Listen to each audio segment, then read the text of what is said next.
হিরোবাবুকে কথাগুলো বলবো?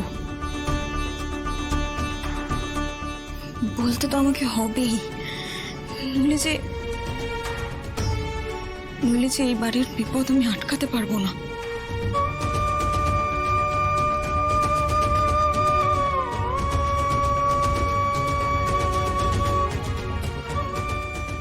তুমি এসে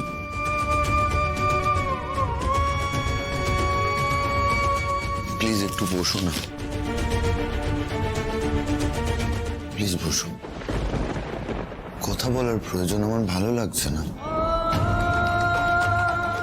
এই মেয়েটা আসার পর থেকে কেমন সবকিছু এলোমেলো হয়ে যাচ্ছে দাদা।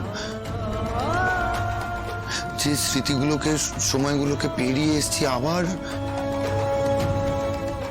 বারবার ওই পুরনো যন্ত্রণার কথাগুলো মনে পড়ে যাচ্ছে। আমার কষ্ট হচ্ছে রাধা।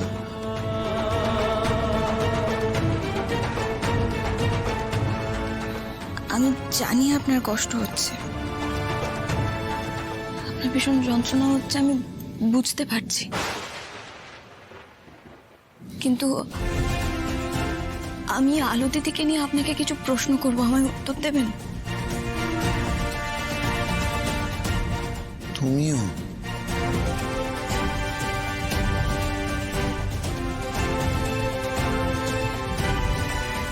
আমি বেরিয়ে চলে এসেছি, সেখানে ঠেলে দিতে চাইছো, বুঝতে পারছো না আমার যন্ত্রণা হচ্ছে?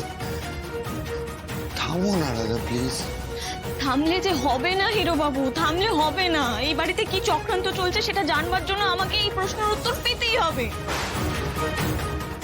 বলুন না, আলো দিদি কি আপনাকে দেখেছিল?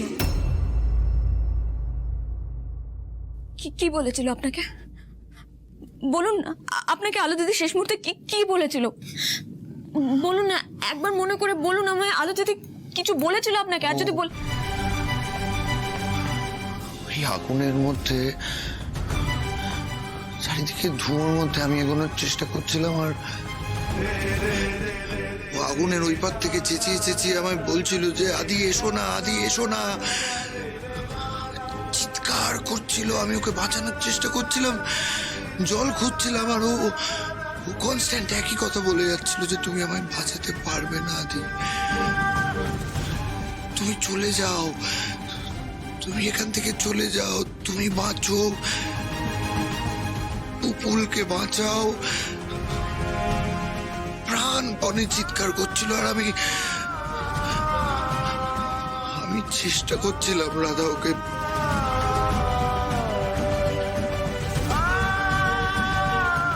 পারিনি রাধা।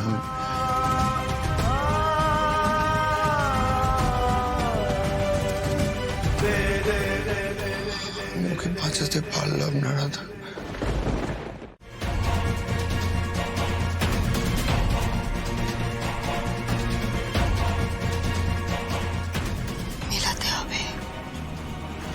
মেলাতে হবে মেঘা, মেলাতে হবে, না মেলালে তোর বিপদ। আচ্ছা ক্লু পেলাম, তাতে এ যদি ওই ফেরার হয়ে যাওয়া চোর বা জালিয়াত হয়, যে অভিনয় আর জালিয়াতিতে পারদর্শী, তাহলে ওকে পাঠালো কে? কি মতলবে ও এখানে? কে কে ওকে দিয়ে কাজ করাচ্ছে? কে?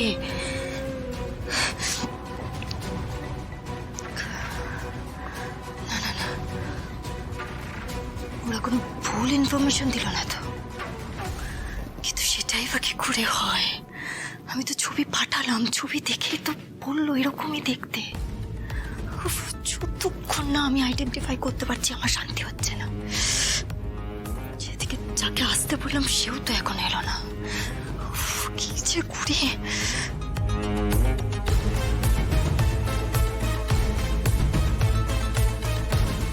কি ব্যাপার মেঘা, কি হয়েছে? বড়মা কই? কিছু না তো, কিছু না। তোমায় দেখে মনে হচ্ছে তুমি খুব টেনশনে আছো, কি হয়েছে? বড়মা, আসলে আমার একটা পার্সেল আসবে, আমি তাই ওয়েট করছি। এতক্ষণে তো চলে আসার কথা, এখনো কেন এলো না বুঝতে পারছি না। দাঁড়াও, আমি একটা ফোন করে দেখি। প্রকৃতি বিরুদ্ধ। ঠিক, তবে ঠাকুরপো এখন যে বাড়িতে কি ঘটছে, চারপাশে কি ঘটছে আমি কিছু বুঝতে পারছি না। সব কিরকম ঘোলাটে ধোঁয়াশা। পার্সেল। হ্যাঁ হ্যাঁ, আমার পার্সেল। আসুন আসুন আসুন দাদা। এটা কোথায় গেল? এখানেই ছিল, একটু দাঁড়াও, এক্ষুনি আসবে। কি হলো মেঘা, তোমার এখনো পার্সেল নেওয়া হয়নি? ওটিপিটা আসছে না। কি যে হচ্ছে, ওটিপিটা কেন আসছে না বুঝতেই পারছি না। দাদা আরেকবার সেন্ড করুন না প্লিজ। হ্যাঁ, পাঠাচ্ছি। মা আমি লুকিয়ে গেছি, তুমি চলে এসো।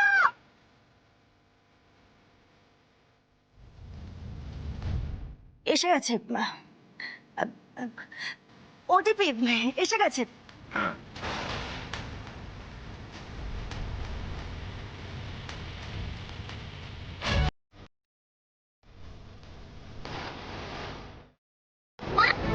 এবার তুমি ঢোকাও, আমিই খুঁজবো।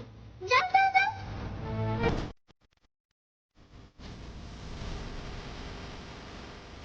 হ্যাঁ এসছি। ঠিক আছে, তুমি এবার এসো।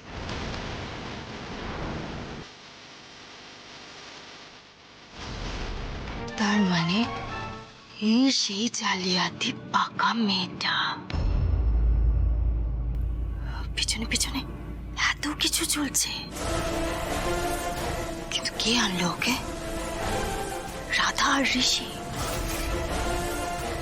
না না না, এবার আমার কাছে সবটা ক্লিয়ার হচ্ছে। কিছু একটা করতে হবে আমায়। এই তিনটেকে এই বাড়ির বাইরে ছুঁড়ে ফেলতে হবে। যা করার কাল করবো।